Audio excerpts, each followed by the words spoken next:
আসুন জেনে নেই পিতামাতার অবাধ্যতা সম্পর্কে আল্লাহ তাআলা কি বলেন। আজকাল এটা অনেক দেখা যাচ্ছে যে যাদের মা বাবা জিন্দা নেই তাদের মা বাবার কথা মনে পড়লে কান্দনে ভেঙে পড়ে, আর যাদের মা বাবা জিন্দা আছে তারা মা বাবাকে অনেক সময় অবহেলা করে এবং কদর করে না। আল্লাহ তাআলা বলেন, ওয়াকাদা রব্বুকা আল্লা তা'বুদু ইল্লা ইয়্যাহ ওয়া বিল ওয়ালিদাইনি ইহসানা ইম্মা ইয়াবলুগান্না ইনদাকাল কিবার আহাদুহুমা আও কিলাহুমা ফালা তাকুল লাহুমা উফফিন ওয়া লা তানহারহুমা ওয়া কুল লাহুমা কাওলান কারীমা। তোমার প্রতিপালক নির্দেশ দিয়েছেন যে তুমি যেন শুধুমাত্র তারই ইবাদত করো এবং বাবা মায়ের সঙ্গে উত্তম ব্যবহার করো। তাদের একজন অথবা উভয়ে যদি তোমার নিকটে বৃদ্ধ বয়সে উপনীত হয় তবে তাদেরকে উফ বলো না এবং তাদের ধমক দিও না, বরং তাদের সঙ্গে ভদ্র ও সম্মানজনক কথা বলো। কিন্তু আজ আমরা কি করি? বাবা মায়ের ডাকে বিরক্ত হই, তাদের কথা অগ্রাহ্য করি, তাদের দুঃখ বুঝি না। এগুলো করে আসলে আমরা আল্লাহ তাআলার গজবকে আহ্বান করছি। অথচ বাবা মায়ের দোয়া ছাড়া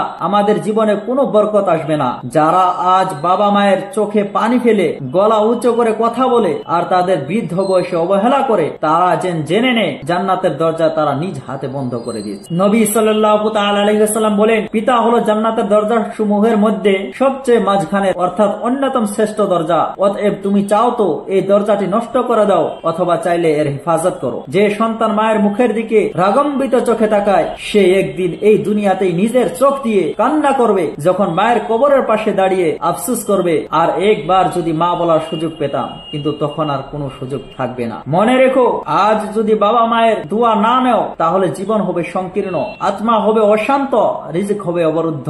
এখনই ফিরে এসো, তাদের পা ধরো, ভুল স্বীকার করো, দোয়া চাও আর আল্লাহ তাআলার কাছে ক্ষমা চাও।